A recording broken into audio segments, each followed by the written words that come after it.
हम जानते हैं कि अंतरिक्ष को पूरी तरह से कभी भी नहीं समझा जा सकता, लेकिन फिर भी इसके लिए निरंतर प्रयास जारी रहेंगे और इसी प्रयास के तहत जेम्स वेब स्पेस टेलीस्कोप का आविष्कार किया गया है और इसे 25 दिसंबर 2021 को एरिना स्पेस की सहायता से arena 5 European space agency rocket के द्वारा लॉन्च किया जा चुका है। इस टेलीस्कोप की सहायता से हम अंतरिक्ष के अनसुलझे राज जानने का प्रयास करेंगे जो अभी तक नहीं सुलझ पाए हैं। इसी के साथ हम आज आपको जेम्स वेब स्पेस टेलीस्कोप के बारे में और उसकी तकनीकी बारीकियों एवं उससे जुड़े सभी सवालों के जवाब बताने की कोशिश करेंगे इस वीडियो के माध्यम से। जेम्स वेब स्पेस टेलीस्कोप एक ऐसा टेलीस्कोप है जो कि इंफ्रारेड ऑब्जर्वेटरी है तथा यह पृथ्वी सहित सूरज के चारों ओर चक्कर लगाता है। जेम्स वेब स्पेस टेलीस्कोप से पहले हबल टेलीस्कोप एक ऐसा टेलीस्कोप था जो अंतरिक्ष में जाकर के अंतरिक्ष की नई तस्वीरें हमें भेजता था, लेकिन अब इसका स्थान जेम्स वेब स्पेस टेलीस्कोप ने ले लिया है जो कि एक बहुत ही विकसित टेलीस्कोप है। इस टेलीस्कोप के सभी कंपोनेंट को एक्सटेंडेड और एक्सपेंडेड कर दिया गया है। इसी के साथ में इसकी वेवलेंथ कवरेज तथा इसकी सेंसिटिविटी को भी बहुत ही ज़्यादा इम्प्रूव कर दिया गया है।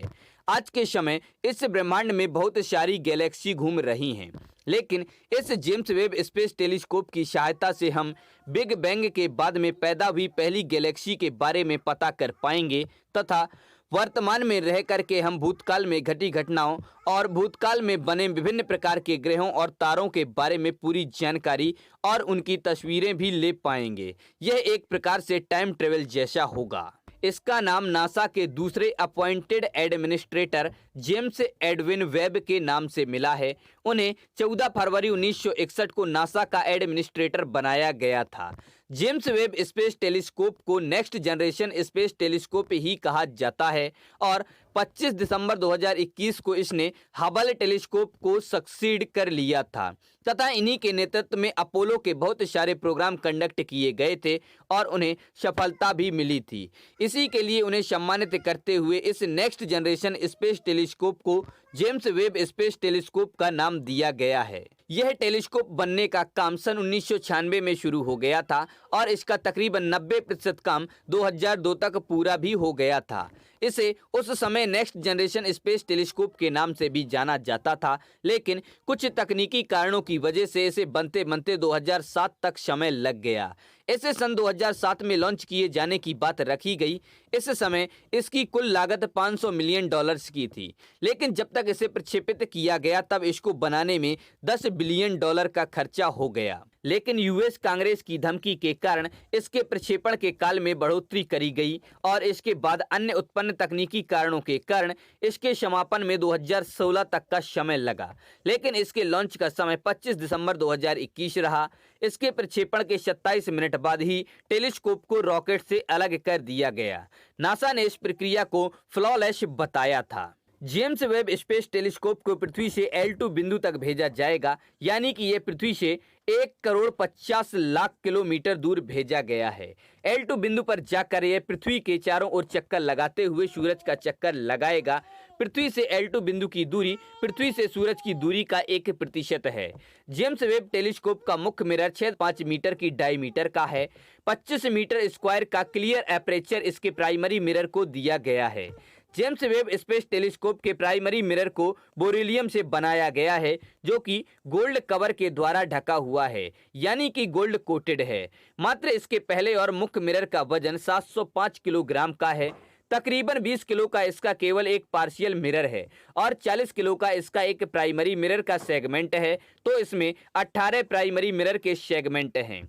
इसका ऑप्टिकल रोटेशन 0.1 आर्क सेक्शन का है। जेम्स वेब स्पेस टेलीस्कोप का इंफ्रारेड वेवलेंथ का टेलीस्कोप है। इंफ्रारेड वेवलेंथ की मदद से यह टेलीस्कोप हमें उस समय की तस्वीरें भी दिखा पाएगा जब बिग बैंग हुआ था तथा ब्रह्मांड की पहली आकाश गंगा बनी थी या अंतरिक्ष का पहला ग्रह बना था। यह टेलीस्कोप 0.6 से लेकर के 28.5 के माइक्रोन की इंफ्रारेड वेवलेंथ कवरेज करता है। इसके सनशील्ड का साइज एवं मोटाई 21 मीटर इंटू 14 मीटर की है। सोने की परत इसके प्राइमरी मिरर पर लगाई गई है। उसकी मोटाई 100 नैनोमीटर की है। लगभग लगभग 1350 करोड़ साल पहले बिग बैंग नामक घटना हुई थी, जिसकी वजह से यह पूरा ब्रह्मांड अस्तित्व में आ गया था और इसके बाद से विभिन्न प्रकार की गैसों के द्वारा अनंत ग्रहों की रचना हुई तथा विभिन्न प्रकार के जीवों की उत्पत्ति हुई। एक तरीके से कहा जाए तो बिग बैंग एक ऐसी घटना थी जिसने इस ब्रह्मांड को जन्म दिया था। इसीलिए बिग बैंग के बारे में जानना इसका सबसे महत्वपूर्ण उद्देश्य है और इस उद्देश्य की प्राप्ति James Webb space telescope infrared wavelength के द्वारा किया जाएगा, क्योंकि जेम्स वेब स्पेस टेलीस्कोप अंतरिक्ष के बनने से लेकर के अंतरिक्ष के वर्तमान समय तक के नज़ारों को देख पाने में कामयाब होगा। यह अंतरिक्ष की आंख अंतरिक्ष में घटने वाले हर दृश्य को देखने और उसका कारण समझाने में सक्षम होगा।